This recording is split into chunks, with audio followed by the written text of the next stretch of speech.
Tuline Kim XP omukontozi tukontola bukontozi ogamba otya jendi Kwefu obulamu buli butya obulamu ize tuli wano mpola mpola nzize tunyumyemu nina ekintu kyembadde ndowoozaako olunaku ndoza okutandika olunaku lw'eggulo neŋŋamba nja kunoonyaako good enough nkusanze mu kifo nga kirabika bulungi nensalawo tukwateyo akantu akati omanyi bw'osanga Kim XP mu kifo ekirabika bwe kiti abatera okutugoberera mumanyi tutera okukwatira mu bifo ebiri outside tebirabika bwe biti at least wano olaba nti there's some bit of technology mungi nnyo eri video zaffe ezisinga zibamu a lot of natural mwewala nnyo ebintu bingi tubeera mu an environment where you are where light is in charge of you because the light is in charge of you enkuba obudde olukyukamu awo tuveewo tugende wali ekigero kinsesa buli lwenkira nemanyi nti ono yatandikidde wano ne bamalira wano singa bagenda babagobawo ba ne bagenze ne wajja omuliro chances are high bayinza omumalira ewaka naye wano wetuli we are in charge of the light, we are in charge of the conditions of the cinema. Era ngenda kusaba sebo tuwengayo budde bwe ne hafi bwe mufuna nga tujje tulikodingireko wano. No problem, you're most welcome all the time. So tuyanza hafi kamalo okwetereza namulabye nga yagudde mu ebintu bye byamuguddemu amasavu gamugwiridde oba baaliranyiza amasavu omuzigo kuyiza omuzigo ku bombi kyoba omanya ebintu byamugwiridde. Congratulations hafi so gyali akyagezaako okwealininga n'ebyamugwiridde ebipya orientation kumanya biki ebyo kakati bitwala badde manyi bw'ojjanga oli kafulu tebakozesa orientation osumula busimuzi of course oyitamuko okulaba bantu ki b'ogenda okukola nabo n'ebiringa ebyo tejjukira abantu bajereganya abava mu local TV anti yamwe balokolo eri gye yavudde. What is local ekintu ekyo kinsumbuwa some people it is a stereotype mbu naddala kiva kuba found oba ne set up nti oli bwa tunuuliranga let me say a TV station mbwe esoma oluzungu mbwe somehow an international TV kyobola bane amakanisa agamugaire ekintu kyegakola osanga ekkanisa ng'eri tugeze eri nabweru ng'abantu abalimu bonna baawo kati omusumba n'atandika nawo Katonda n'agamba and the Lord says kati nobuuza oli avunulira ali bano bonna abaliwo Oluganda translation interpretation yalinga eyamba in case mulinamu abantu abatamanyi anti baika baba kwata obutambi buno buweereza some of the funders abayambako mu ntereeza y'ebyensawo kyali nga kyaveeyo kuba kyakyeza ezisinga naddala ezo ezirina translation zatandikira kweyo ensonga ng'abawo gye bayita accountability of resources n'okulaga abantu nti mu butuufu balina okufuna ekigambo in all its entirety nga kyonna kiweddeyo tewaliwo we kiwese so atakitegedde bulungi nga oli waawo bakikongedde tayimu zittu kiringa abalaba firimu enjogerere osanga family emeza gyonu yanya kwentudde eyaze enjogerere sisobola kulaba firimu etali njogerere but under ku condition kiki kyongamba ekibeera kyongeddwamu anti kakati waliwo kati fe abantu one generation gye twatandikiramu okulabamu manyi firimu zizaalinga irigozi kyalingo ozizza omusango okusala kati ng'okusala kati okutandika mu myaka gya doza 95 paka nga 2007 movies zibadde nga irigozi era nga ewaka makama tono nnyo mwosanga movies mwabanga mukati a bad thing a bad habit gundi alaba ebibanda gundi alaba kati nga tugenda mu bibanda kakati ate generation eyo ng'oluzungu luli olw'okukanula amatu tetulutegeera what do you mean okukanula amatu like okukanula ennyo amatu obeere like okuteekawo okuwulira oleme kusubwa kigambo n'entegeeza yakyo kakati nga twetaaga abantu abo aba translatinga sebaba nga ba interpreters abatugondezaamu thank you kakati ne bajjanga batugondeza mukati nga irigozi kakati generation eyo nayo ne yatandika olaba firimu mu bibanda ekalubirirwa okukyusa okudda ku nnono entuufu kakati abaana balaba firimu ezitali njogerere be bana batandise nga firimu TV zifuuse bijanjalo mu buli omwagina kakati ne TV zine zikola ekintu tokikola ne TV zine zikola ekintu ne baddira ekibanda ne bakireeta ewaka kakati abaana ne batandika okulaba katyuni batandika kati omwana alaba katyuni from 2007 katyuni abadde mungi nnyo mu maka g'abantu so generation eyo baba myaka 15 ba myaka 2 bwoba olaze wala nnyo bw'ojja okusanga ku clear copies naye ate nina problem ne firimu ezo they change the context of the movie nti oli agamba for example nalabako firimu emu yali ya Schwarzenegger yagamba I'll be back agivunula n'agamba tobagamba nti ondabyeko tasobola kubanga yali jingo ku babiri nze twakula tulaba jingo kye yakolanga he was not an interpreter he was a translator bibiri byanjawulo translator akuwa mu context without changing the meaning oba you change ebigambo takuwa bigambo byennyini ne yakunnyonnyola kusinziira ku context bwagitegeera firimu n'agikugayizaamu siini singa translator agamba now I'm going kati n'amugamba ngenda okitegeera kakati ffe abakulire mu generation tulaba firimu kati n'ekirala multitasking thank you nti oyagala okulaba firimu at the same time bw'olina by'okola wano kati jjukira ebiseera ebisinga ddala movies ezo ezirimu ebigambo ebingi oluusi teweetaaga nnyo okulaba kigenda mu maaso wabula oyagala kumanya gye kirina ggwera oyaboyiwa abeere wali nga yakulabidde ng'akunnyonnyola eno bw'okola ebirala naye ezo firimu eyo etali njogerere oyina okubeera bw'oti na kalimooti era I agree with you somewhere kuba nzijukira nga nkyali ku ssomero nga okulaba firimu nga bw'ogambye gwali muze mubi njukira twalina abaali baziraba baalinga privileged twalina mukwano gwaffe bali mamita Kajubi Daniel baakyali amannya gombi ng'ogedde naye Kajubi yajjanga ku makya nga tukedde nali mu P3 nga tukeera ku ssomero awo Ekisugu primary school Kajubi ng'ajja nga yeyalabye firimu zonna Kajubi sebo nga atukuŋŋaanya nga kuno okukuŋŋaana kw'okumakya tekunnabeerawo parade y'essaawa 2 Kajubi sebo n'atukuŋŋaanya abavubuka nga 6 n'atandika firimu nnamba ne muwulira obusungu agambye essaawa ya parade yakumakya Kajubi n'abanyumiza zino ezibeeramu series ezibeeramu part waliwo firimu eyalimu omuchina nga empewo agikola bw'ati erinnya egenze naye nga Kajubi yaginyumyaye kati ne wabaawo eyamunyiiza Kajubi yali atunyumizaako paati esooka eyamunyiiza najja enkeera nga Kajubi aleese paati ey'okumeka ey'okubiri banaye Kajubi yatuma paati ey'okubiri abeerawo naye Kajubi naawe otimu we yajja balya n'obunyonyi abo nenga naye otimu kati naffe abaali bawuliranga firimu za Kajubi naye nno nga nyweko yamukubye kati awo nabadde ndi awo ne balyoka bagira bwati awo yagiddeyo ekiso bwati namufuta gye tiri n'agamba hey Kajubi nga naye kati ffe abatalaba bibanda nga tubeera tulaba Kajubi be baana babagagga naye nga anyumya firimu ya kibanda Kajubi nga mwana wa mugagga naye nga mwana wa mugagga wa ku kyalo olw'okuba yayina be bayina ekibanda ku kyalo nga si kyokka nga yayina olukusa olugenda ne luyingira mu kibanda ne lugiraba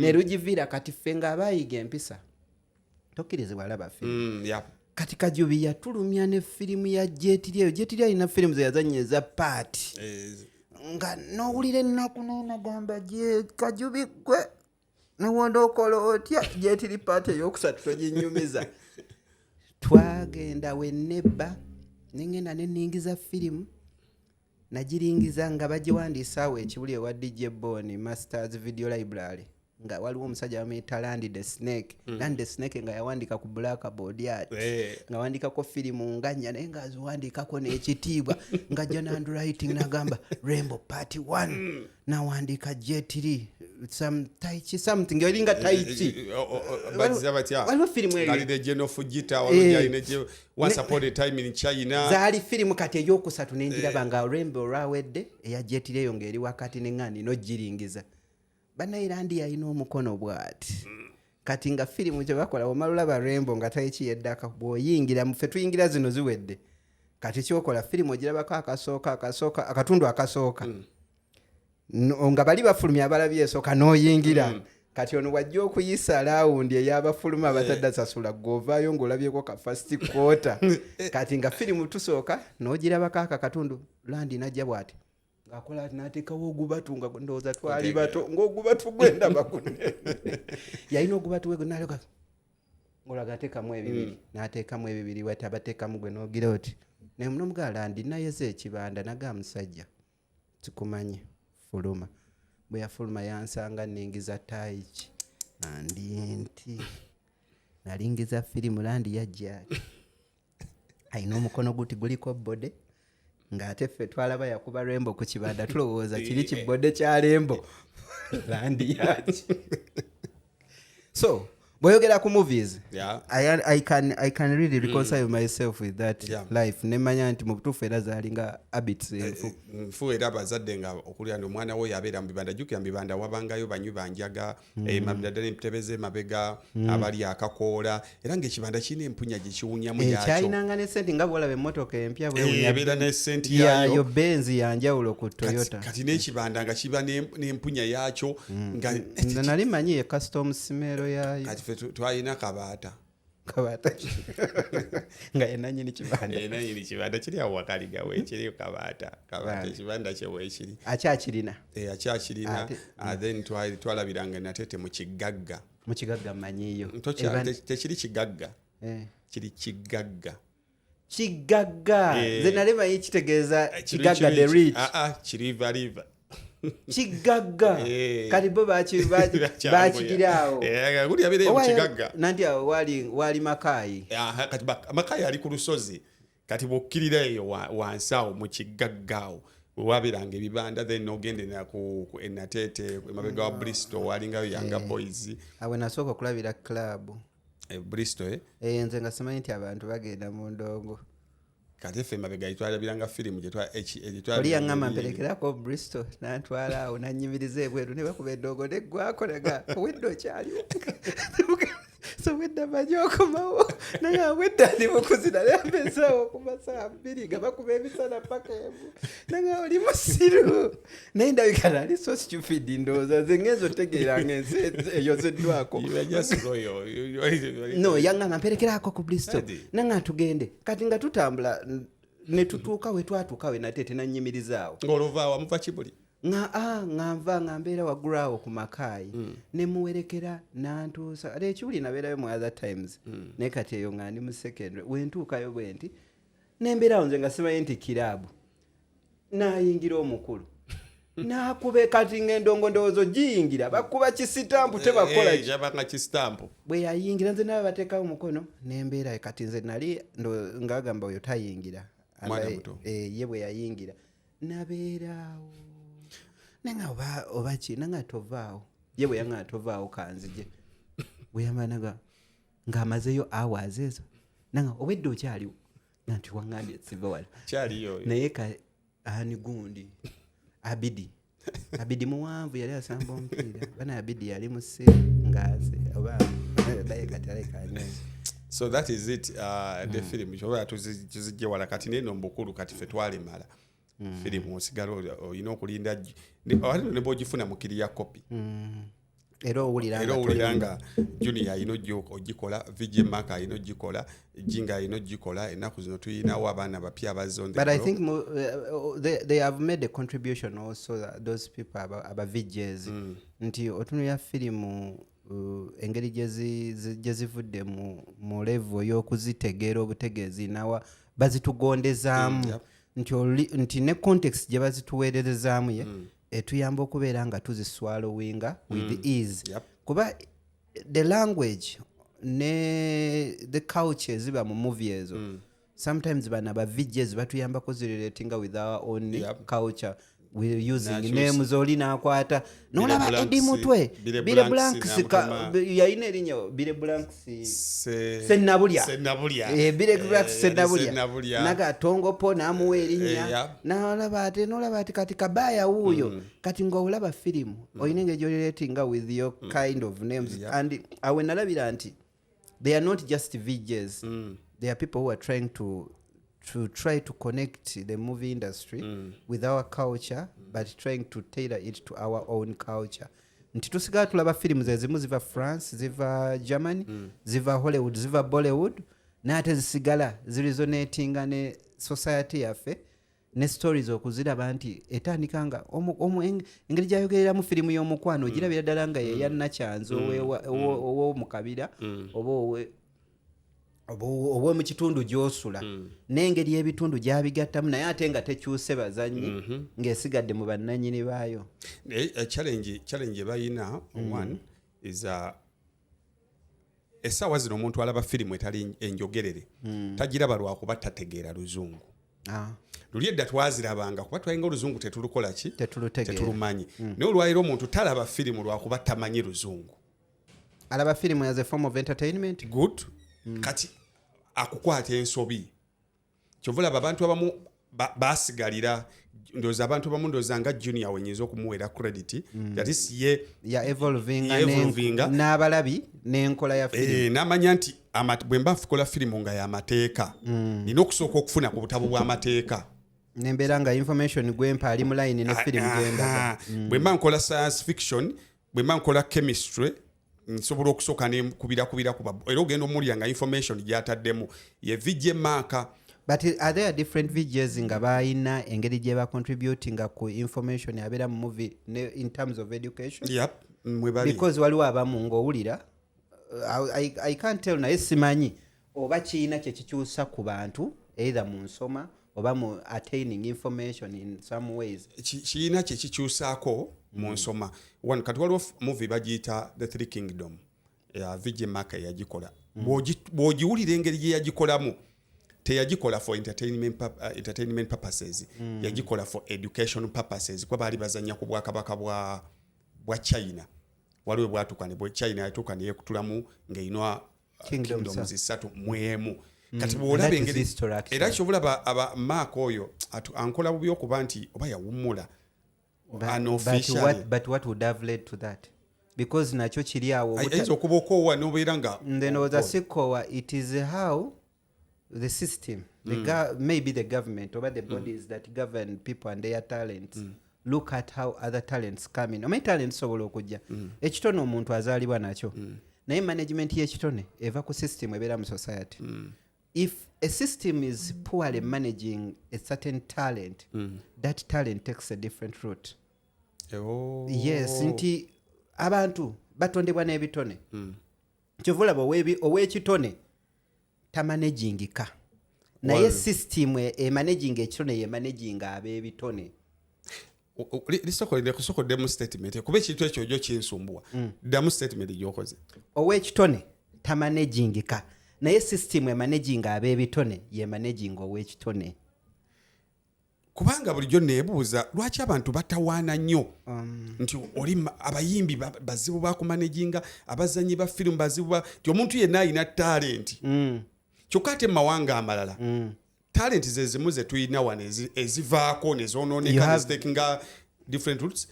You see Barcelona has a young talent Yamini Yamal is such an amazing talent. Sure. But it's not the only talent around the world in his waliwo omwana mulala myaka 18 ku basi akuba baka ya Barcelona kugenda okutunyanga abaana bali 20 nengo olaba bali manageable babatadde musi. So Barcelona sets up a system that manages such young ideas. Talent ejja ng'omuntu is good at something naye lw'okuba ozaalibwa n'ekitone era ne mu Bible ne mu bitabo ebitukuvu they talk about talent. There is even a story about it. But mankind is supposed, or leadership structure. Sorry, I'm holding this thing so much. Okay. Leadership structure zezino controllinga nezikola nga zimaze okusporting era bakiyita sporting what talent. That in a mass, in a big congregation, in a big environment mubamu abantu abanjawulo bangi naye abantu abo tosobola bamanaginga omu ku omu tosobola. You can't micromanage Chameleon, you can't micromanage Bobby Wine, you can't micromanage omutunzi, a painter, you can't micromanage Spire. But you create a system of management that helps others, because ebitone ate bina ekintu ekyala kyebikola be inspiring. Nabwana omumanyi? Nabwana erinnya ndimanyi. Nabwana is one of the filmmakers akola zino firimu z'ennyonyi egwira ebizimbe. Wakaliwood. So Wakaliwood kind of movies. In your wild thinking, wali olowoozezaako nti movies zisobola okukolebwa bwe zityo and they even get to the world? No. But Wakaliwood has Nabwana as a talent. Abazungu bwe baamulaba bo tebaamutunuulira ng'omuntu, baamutunuulira nga a special gem. Ne introducing in their system. Era ezo ze bayita indie movies. So wafubutukayo omuntu ng'ali good into turning desks into chairs. And when they foresee it as a system that is under leadership, woba obeera mu kitundu ekyo nga bagamba mumanyi nti emmuli ezo omwana ono yazikozeemu kano akantu. If we harness emmuli zino ne talent ye, abalala bagenda atandika omwegomba, is going to inspire other people.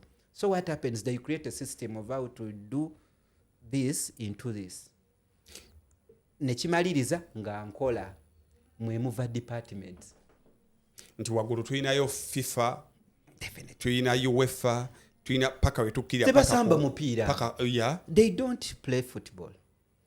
They create the system that manages talents that are good in football.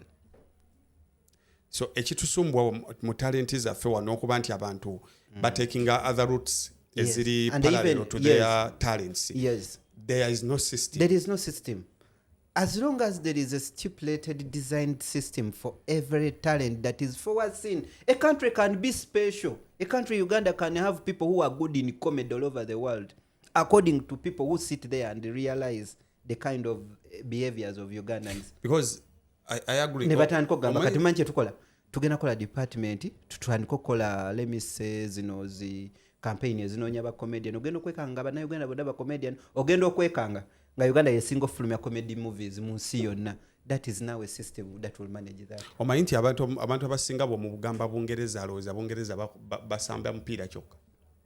Bomugamba Brazil balimi ba bikajjo na mupiira. Argentina president waabwe ndoza namuwadde nabudde wano nga papa afudde okumanya president ya. Abantu basinga tebamanyi political system ya Argentina, kibamanyi Maradona, Lionel Messi. Abogende Jamaica tumanyi kuyimba ndoza recently na misinde. So it's a system that helps to manage talent. Olaba manager w'omuyimbi tayongera ku muyimbi, wabula manager w'omuyimbi aliwo kugoberera system y'okuyimba byekola.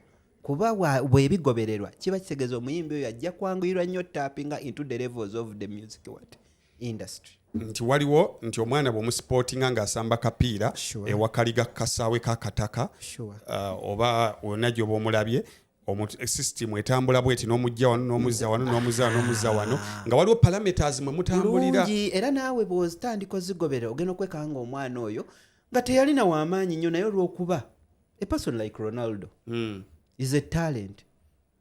Naye system bw'ejjanga eyongeramu ebintu ebyenjawulo atandika ogikolerera yekenga afuuse great.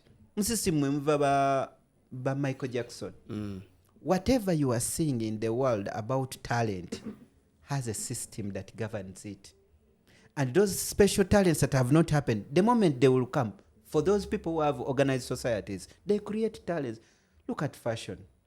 How fashion is becoming something that even, not only something that anciently, nti wali otunuulira evolution of man, okwambala it was not a point of life.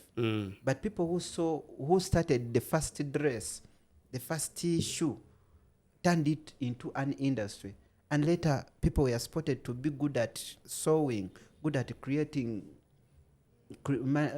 manipulating fabrics. At the end of the day, that was talent, and that's where you see people like Gucci, people like Louis Vuitton, and then even when you see it, you see that this talent inspired each other. They are coming from the same direction of people. You see that fashion is coming from Paris, Italy, and all that line of that chain of businessmen, because those people who inspired those type of people come from that corridor. Kyekiri ne mu baddusi b'e Kenya era osobola olaba. So Kenya singa yalina abadduka simanyi mountaineers marathons ezo high altitude ideas ezo z'abaddusi bwe batyo, teyandivuddemu bantu bwe batyo. Some people have talents nga ziri inspired by their geographical what? Locations. But how do you manage them? It's the system. Kintwala ku topic obwedda ennuma. Sure. We are having talents of late ezikola ekintu kye nalowoozezza nti kyetaaga okubeera addressed. Abantu bali ku mutimbagano okwo nga yatandikanga muyimbi, Sure. yatandikanga presenter, n'atandikanga different talents. Yeah. Kakati kusabiriza gwe gufuusa omulimu, tuguwadde amannya ag'enjawulo n'ebiringa ebyo, kuba luseke, kakati kunjo kyayo, gundi mugumu n'ebiringa ebyo. Of late abantu kati buli agulawo ku TikTok, buli agulawo channel, buli akola live kyasooka okuteekawo kizibu kye. Njagala nyumba, njagala motoka, abantu batandika. Kakati nze nalowoozezza nti desperation, talents, people have become so desperate to the extent nti bavudde ku how they are supposed to get money. People are not earning money. People are basazewo kubanga basabiriza, tebayina ngeri gye yakukolereramu. Desperate times have called for desperate measures. Desperate measure ebanguyidde year one, begging, manipulating people basobole okufuna sente. Kakati answer gy'ompadde ndoza yegenda okuntwala, answer yegenda okugatta kino system y'abayimbi bwe yafa, ne babanga engeri gye balina okuaningamu efudde. Now they are resorting to manipulating and begging.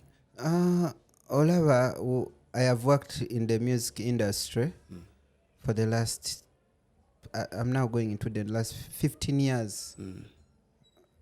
But the music industry won't stop evolving. Industries evolve. And what creates evolution? We did not start the music industry as Ugandans. It started somewhere, like I told you. The talent was harnessed somewhere and it spread around the world. Those people who are organized understood that the music industry, the music is a talent from God. But we can harness it and also make it a commercial. It's something that creates income. So, bwe bamala okikola bakikolera emitendera gya music, bamukolera emitendera. Bamukolera, you are spotted from, that is auditions and all those talent search. Babakulabye mu ssomero era ebintu ebyo byonna tebabigoba biyita na co-curricular activities. Then after that, if you feel like you can take this far and take it as an income, ekintu ekikwongerako ebyenfuna oba career, you take it. Ekintu abalala kye beerabira, talent tetegeeza nti ofunye omulimu. Osobola okuba ne professional yo naye ng'olina talent yo. Biri ebintu bibiri. Actually Kafeero alina oluyimba yagamba nti kyali kiwoomereze, okuyimba kiwoomereze. Sure. Bwe kyamuyitirirako nekitandika okuleeta ssente, kwe kumufuukira omulimu. Sure.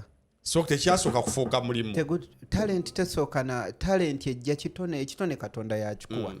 obeera ng'oli muwandiisi era waliwo agamba oyo teyeezuulanga nti amanyi okugera engero naye bw'okyarealize ng'ogenda ng'okimanyi, then those people who see that in you start giving you small gigs which later became a source of income to you, which later supports your profession. But people who are organized understand they are doctors, but they are musicians. Others can be plumbers, nga bayimbi. Kati abantu kyebeerabira, abantu we baamala okufuula talent omulimu, beerabira nti talent ebeera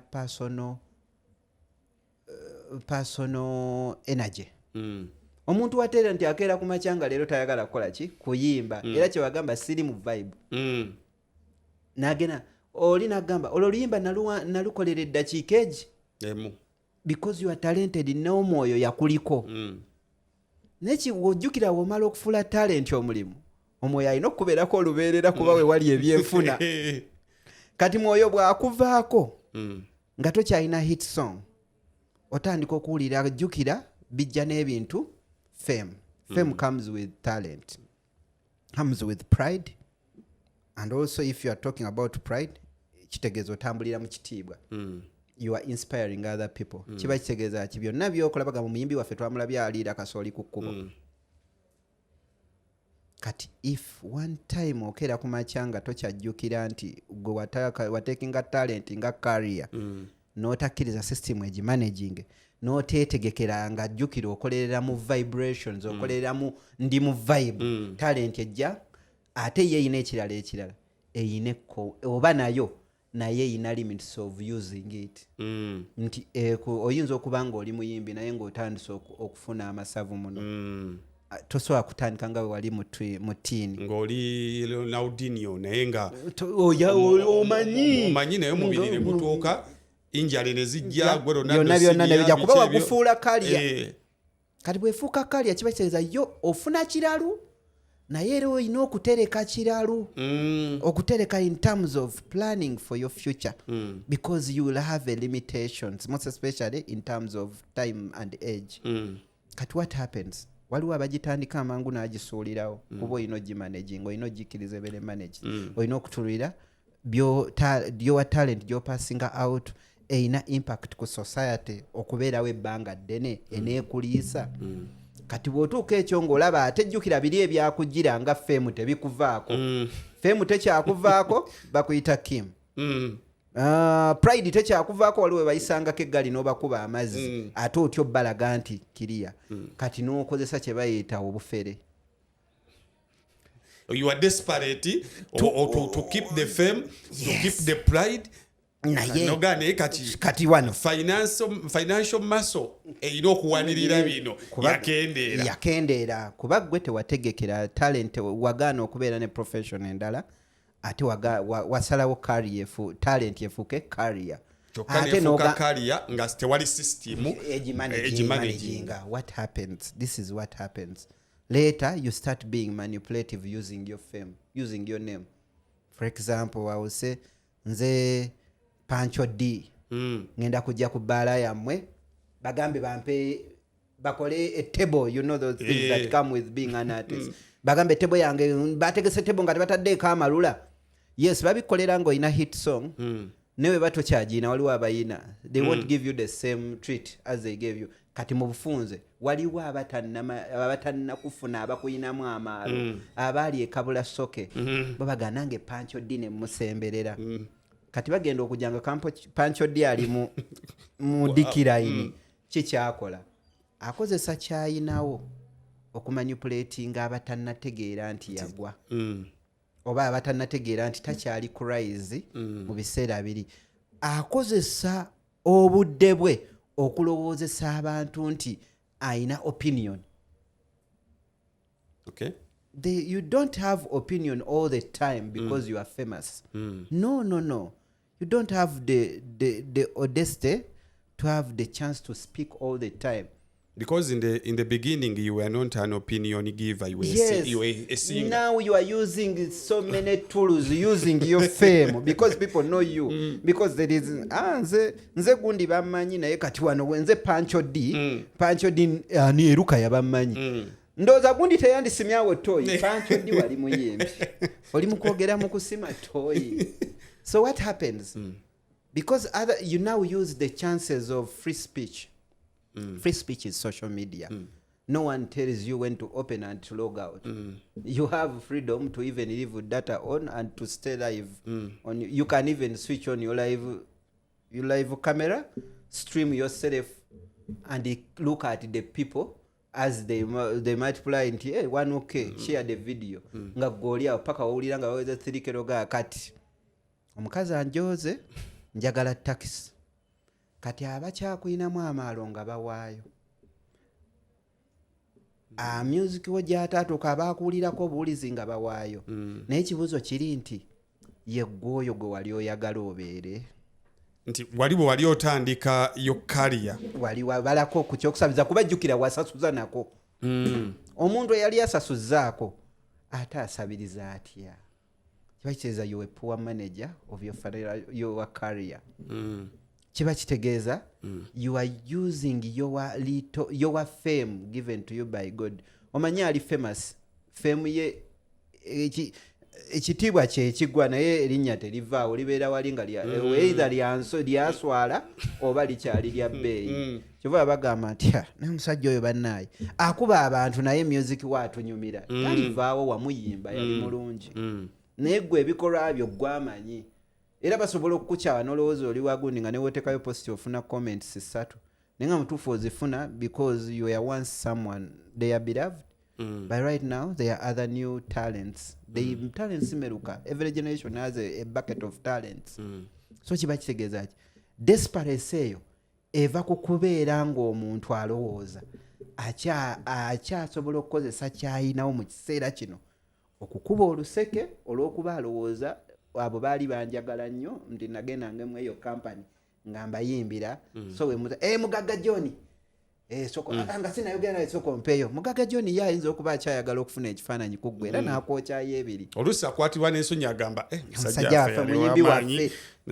But I have seen people. I want to look at people like I don't want to mention name, I don't want controversy. But Kadongo Kamu tebamukolera system. If those people were otegede gye twavudde singa system yaliwo their dignity would have been kept nga bo benyine bagamba no abanda babatya. That's why people have categories of awards. Best Kadongo Kamu artist, best R&B. They are giving you those honors to show you how big you are, how much effort you have done to that department of Kadongo Kamu. So that other people coming before you look upon your creativity because it's going to stay in the hall of fame. Enyimba ennungi tezijja kuvaawo. That's why sometimes people like radio, when they go, that's when you understand the impact.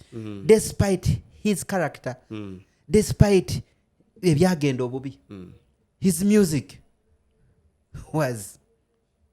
That's why Elisha Mwamara, you will like his music despite his flaws. That's why simanyi Rachel Senkebeje, simanyi Chance Nalubega, simanyi all those great people. Nti music waabwe teyenkanankana na mbeera gye balimu kati. Music awulikika bulungi nnyo era n'omugagga atayagala muwaayo 10 amuyimba. Nebo omugamba nti ate tumuwe miliyoni 10 ajje ayimbe. Omanyi lwaki? Amusuubira okuba nga system yamutegekera. Yes, amusuubira era ye alina perception nti yonna gyabulidde kuyikanga 10 ali alunda nte aliyo. So when these people we bafa n'obasanga nga ku National Theatre, what happens? This is when you hear such voices abagamba gavumenti tuyambye. Yes, gavumenti bayambye teyakola system. Abayimbi tetufunye mu copyright. What is copyright? Isn't copyright being an evolution of how we protect our music? How I keep my music in check? How do I allow people to use some of my music and how I get income from my music? Aren't those tools there? Just being online is copyrighted. Because okugulawo YouTube basooka kusasula. YouTube yo wemanya nti kino kimanja kya gundi ebintu bibeera copyrighted. How dare a group of people organize themselves to ask for what is already there. A group of people should sensitize themselves to start looking forward on how to now make what was wrong be better organized. Bamanye nti, okay, there is digital copyright. How do we harness it? Tulaba topic eno ya nnaku nnyo because abantu betwogerako abatuuse mu mbeera eno ey'okusabiriza they inspire the next generation. Sure. So the next generation abatandika okuyimba abali ku university ne baba tebalina talenti balemu okufuna emirimu bagamba olaba bali abamanya basabiriza kakati nzolo kitegeeza naye kanoonyeyo bunoonya ngeri gyenzigulawo ntandika okusabiriza. What could be the solution? Okay, system ogituwadde nti bwe tuba twagala okuva ku abantu okukendeeza ku bantu abasabiriza but then again ndowooza ku kintu kye bayita purpose. Sure. Purpose and the other avenues. Omanyi kakati omuntu tugeze oli ku live si kibi okubeera ku live and using your name to influence something. But again you need to have a purpose. Nti bogenda mu bantu abalina system ennungi akozesa erinnya lye lyafunye okwongera value to society. Good, ekyo kimu. Kyakubiri bw'ajjewa Kim XP ffe gye tugenda okugambira Kim XP nti njokyayo ye ajja na proposal ngeri organize n'agamba nze Pancho D mbadde nina ettaka wano nina ne kino bwe tuzimbako essomero ne tuyita Pancho D Primary School abantu bajja kujja balisomeremu kubanga lyange Pancho D gwobeeramu n'emigabo 60% ze mbaamu na 40%. Mwenna musaba naye saba eyawukanyeemu onaasaba with a purpose onaasaba mmere ya leero out of desperation because as emmotoka ze babasondera their liabilities egenda kufa kasitegeeza ogenda kukomawo kolera hivyo bagaye banaye omupiira nno gwayabisa ani ayinayo omupiira nadde envuga yingini neebuukamu sekabuzooba ani ayinayo sekabuzooba. Nze ndowooza I have not seen any live from any other artists out of Uganda ng'asabiriza nja nnyo okubeera nga singa nalindabyeko ku Sean Kingston si kyamulaba nga yakola live ng'asabiriza I would now say ekyo gye kiri nga bw'olaba okuyimba noti E oba F flat bwe kiriyo. So to me waliwo ebintu nga there is a quote gye bagamba guard your dignity with all your might. It is involved in dignity. Some people know how to lose dignity with a purpose. Nagamba ekitiibwa kyange kankisuule ngenda kugenda sikyali w'amaanyi ngenda kuliwa obudde neetegeke formale nkole proposal ngitwale ew'omuntu gwe nnali mpita akamese. You know, you are losing dignity to someone who was inferior now ayali wansiwo naye kati afu yes yayinamu because this is all comes back to money. When you have money you will not beg. Ojja kumanyira bumanyizi byonna byonna bye twogera mu nsi it's about how we understand money, how we are brought up, how singa bazadde bange bankuza bantegeeza nti sente bagikola. There are things I want to do ng'omuntu nze byesijja kukola nga ngamba omanyi sente era kyekiri kyogambye nzija ne purpose nkulage nti tetuzize buzitwala sente wabula nzize tubeeko ne kyetukola ababiri tufune ki sente nga nkozesa erinnya lyange erikyasigaddewo oba eririwo okwongera value kunze ate n'abalala obbawo emirimu. Ensi eri mu times zeeraba nti bwe naakola kino nja kufuna kino. For example osanga ngenda kuwaayo scenario y'aba member of parliament. Member of parliament akeera ku makya ne bamutuyisaako emisinde nali ku booda neŋŋamba musajja baviire n'endowooza oyo kemuviiridde omulala tagenda n'omulala nampita nga tunaaviira bameka enkeera ne balangirira nti bamemba of parliament begabidde miliyoni 100 neŋŋamba baatuyiseeko kugenda gabana sente. You know, there are things byogamba. Now these are people abaina controlling our behavior in society. If a member of parliament or a minister bamumpisaako ku kkubo nze ne muviira atalina nnyo nga ndowooza muviira kuba kiba kitegeeza bwe bamuweeredde lidikka alina ebyobuvunaanyizibwa byagenda okukola naye nkya n'ensoma amawulire ng'ebyobuvunaanyizibwa adde agabana miliyoni 10 abba sente zaffe. What comes to the other person ali mu kusabiriza agamba sijja kubba ne wabeerawo bensobola okubba mu ngeri y'okusabiriza nga bali babatu manipulating politically. Let me manipulate them this way using internet. Era bw'osanga omuntu omanyi abakuba amasimu naga halo oli otya anti gye ndi where are you nze ndi Koboko owangudde bajaji bokisa naye nga abakubye essimu bali mu kasayo wali seguku eno Airtel nti bajaji bokisa mukama wange njiwangudde ogiwangudde yogera amannya go ti amannya gange oli naafukamira naye ng'omusajja ali bize ali mu kufera. Naye bw'osanga abakubaga amasimu abasajja bamazeemu kati emyaka bakolokolo abasajja abakulu naye bw'ogubira story emabega it is not their wanting it is how they have become comfortable in doing bad things calling it a way forward. We are suffering from a disease called becoming comfortable in a bad habit. So for example mutandika nga muliza olimbo olw'obuwemu omuntu ne mumuwane system nimikolanga ajja nayimba ne kunkuuka for your information. Katikiro yabagoba bwe yamala obbagoba radio ez'enjawulo ezikozesa Oluganda ne zibakuba. Who owns the direct? Ne Baganda. Naye bw'obanga onookola ekintu okingrainingira mu foundation y'ekyo ekintu bw'oba onoogoba abantu obiteeka mu ddala mu gye kitandikira tekiba partial olw'okuba mmwe waliyo Central Broadcasting eya Buganda ate ziri ezikozesa Oluganda because they are using the same medium of communication.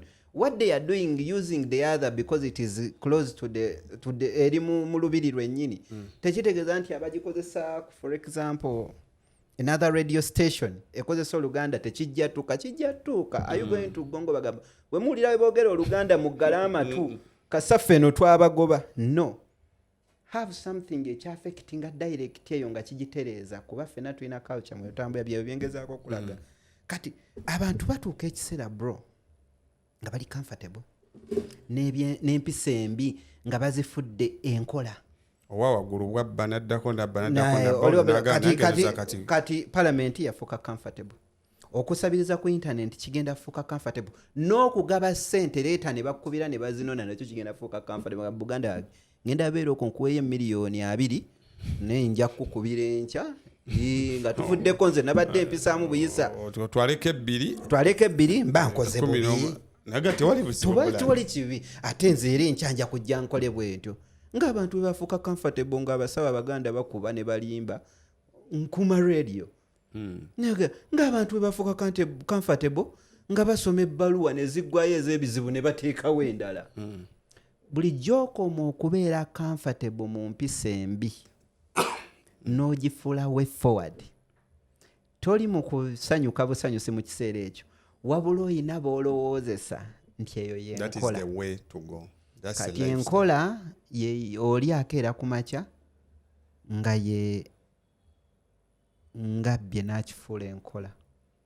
Oli akeera ku makya n'ayimba ennyimba embi ne wabaawo abaziteekamu ssente zikube n'efuuka enkola. Ate bwerwawo ennyo tefuuka bufuusi nkola efuuka nnono wow. Omanyi ekintu okufuuka ennono kiba kitegeeza n'azaalibwa kimujjira mu musaayi kitandika oyingira jeans. Omwana abuzeemu nnyo era nze waliwo abantu bendaba ku different blogs nga bayisizaawo ekigambo comfortable ne kigenda mu maaso naye comfortable omuntu oyo akugamba ndi mu baana aba 3 nakugamba ne musanga ng'akyogera nyinza okkakuba noga oyagala osanga ow'omusimulirewo naye gwe aba abalala b'oweereza ebigambo whatsapp wagwan. So sometimes desperation yokka n'okujja obuuza environment yeeyimiridde etya politically. Wow. The political environment dictates how desperate people are to become better in that environment. Newebuza, how is the economic environment also standing? Our country is at a tempo gye bayita reggaeton. Omanyi disco ngeggalawo ku 8 pikitiki pakataka pikitiki Uganda weerya era kyovulaba Suna Beni akola nnyo kuba tuli mu time ze. We are in the times of Suna Beni ebyo binyanya abo abantu abo oyinza omugamba oluyimba wakazina ennyimba nyanaga nakazina nazine gundi nga wawulidde ki ng'obwedda bw'omujjukiza muga okimanyi ozinye ennyimba mukaaga ng'oli mu luyimba lumu teyawulidde message teyawulidde talina choice kati tosobola muleeta ne bakasozi ne bafire lutaaya we babasanga abantu ba time ezo bagamba kubandi wakyamu era abantu abo ne bazuukira kati basudde yagambwa abaafa ne kabatanda ne bakyusa obuufu bazingula kiro engugu kati baviire ekibabo that all ekyo kyonna kigenda ne kyenkanankana ne politicals bapolitician abaaliwo mu biseera by'obote era baali bamakinga ne bamusician abaliwo mu biseera byabwe era ne results ez'abantu abaavaamu abamu bali mu kuggwa mbola balina ensa ennaku ebaluma bulumi bagamba ensi eddako ya omuntu agiviire abantu kati bafa nga beesunga naga nfudde olinaga olina omugaa jajja tofa mundeke enfe noga omukadde ono ekimwagaza okufa ki naye nga tafa bufi agamba era ne bwe naakola ennyo era sijja kukyusa kisusse nnyo bazukulu be ne bajja kati abuuze wali muzukulu gundi akola mulimu kityo ayiwuuno wano ali ku internet agenda okuli asabiriza gwe mpaayo omutwalo bali balombera abagagga gwe omugagga wange wamusabye nga tonsabye lukusa agamba oli agamba mbu ekibba bagagga kisusse nunga ekibba bagagga ongamba otya mbu waliyo ekibba bagagga what do you mean waliwo kibba batu kati waliwo ekibba bagagga njo ena musanze sebo yeekutta omugagga wange amuli nosanga abantu basatu abalina okukola nga balwanira omuntu naye yakola and they are serious baga muganda wange oli awo naye ekibba bagagga oyo omusse omuliranyo noga abantu baali bawuliranga kibba mukazi kati n'omwana kati kibba bagagga yaliwo with time ejjatuuka nga kibba kifo yaliwo kibba ng'ebintu bifunye entuuko and later we will lose cultural character, we will lose religious character nga church ekeera ku makya omunaddiini akeera ku makya n'asaba ekyo lwaki okitadde mu future kinanti tekinnawera bulungi ennono tugenda kuba mu byokusingako kale bro fenawe waliwo ebintu byendaba religious nga byatandika mpulira byamalayo ddala omunaddiini agenda yakeera ku makya n'agamba sebo president bangulireyo emmotoka ng'akalulu bw'okalengera bwe kali omunaddiini oyo ompa nsonga ki nti enkeera tabulankanya ekiweebwayo waba asobola okusaba pulezidenti emooka akiko atandise okugeraageranya pulezidenti eyatondebwa omuntu ku katonda we takyalina superior amulabako mu bufunze bayika balinze nnyo yesu n'atakola ki n'atadda ne batandiko ne bagaa tugira tukozesa kuba n'abaliwo bano bali bulungi nnyo singa ffe chances are high kyokka nga religion is the moral police era nze neewuunya nnyo omuntu akeera ku majja n'agamba religion terina kubeera mu byabufuzi naye n'olayira ne Bible oba ne Quran immediately day one nga tonatula mu ofiisi yakutulugunya badde waliwo clip gye badde mpulize ya President Museveni agambye nti yaliko omulokole naye ekyamugoba mu bulokole bagenda mu conference buli abagamba mbu abalokole tebalina kwogera ku byabufuzi mulina kusaba busabi n'agamba ekyo kikyamu kyali kikyamu era yali mutuufu kikyamugoba mu bulokole omunaddiini olina okuba nga ebigenda maaso South Africa wo byogerako ngamba wow kati ate nekira waliyo nekituyita okwesiriwaza kwewuguusa our people have learned to know the truth but use it in their way. It is the truth when it benefits them. Osanga munaddiini ng'ekituufu akimanyi naye bwe kituuka nga kimunyigiriza olwo ne kiba nga kati kyekituufu kati luli kibadde kikyamu. Our people have resorted to pretense as a way of living. Oli ne yeekaliza ddala n'ayambala engoye nga sizize kuva ku ngatto paka ku wiigi n'akeera ku makya n'ayimirira mu maaso g'abantu n'afuuka over confident n'alyoka akola n'agamba limu ate n'avaayo n'agamba wangudde. So tutuuse mu kiseera we nga tuli ku test nga bakulu mpagi oyina okulondako wakati w'ekitiibwa n'ensi gyeraga. Ekitiibwa n'obwavu kuba ensi mwetuli ekitiibwa tekirina ssente. Sure. Kakati osalawo n'ogamba either ku kitiibwa oba ku ssente kuba system gye batuzimbidde kati ekigambo system okitegedde kati yes system gye batuzimbidde Dr. Sam Kazi bw'agiyita edda twayinanga ba entrepreneurs katuyina batenda preneurs bagobi baddiiru yes system gye batuzimbidde kakati either osigala ne with ekitiibwa kyo nga toyina ssente bwe zibawo zijja mpola za kugatta ne ziba zikumala bumazi kyekyenzagalako tizimala the basics of life n'enkyoba ozinoonya naye eziri ezitali za kitiibwa ziba nyingi nnyo. So as we conclude byenfunye mu mboozi yo buli kintu kirina okuddayo ku system from the top. Sure. We need an overhaul. A society starts from the smallest unit of family. And that unity eya family eyo eba n'amateeka gezaaliramu omwana kuba omwana yaba generation mwe mubeera babeera ba generation. You cannot have a future era mugamba future generation kiba kitegeeza mwe muba kagwamu dda akaffe kakola ki kagwamu newe tuba tulina omutima omulungi for the future. We need to overhaul ourselves as a loss. And we agree nti okutandika ku education system how we plant, how we feed ourselves from feeding to the way we look at religion. Is it uniting us or creating disunity?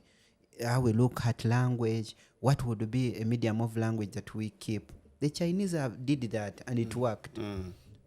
How do we treat our students? Are they hands-on or they are book people? Abana soma ebitabo paka kufa. Theory pan theory. Theory pan theory. How do we use money in the society?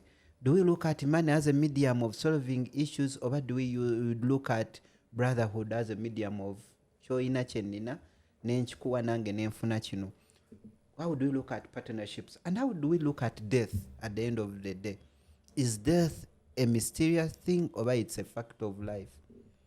Those things kasabanga tebiri aligned. Our people will be corrupt. Our people will be desperate. Our people will be chasing what is not there. Our people will be pretenders. And our people will not have a soul that respects other souls. Ladies and gentlemen, bamuyita Kim XP mukontozi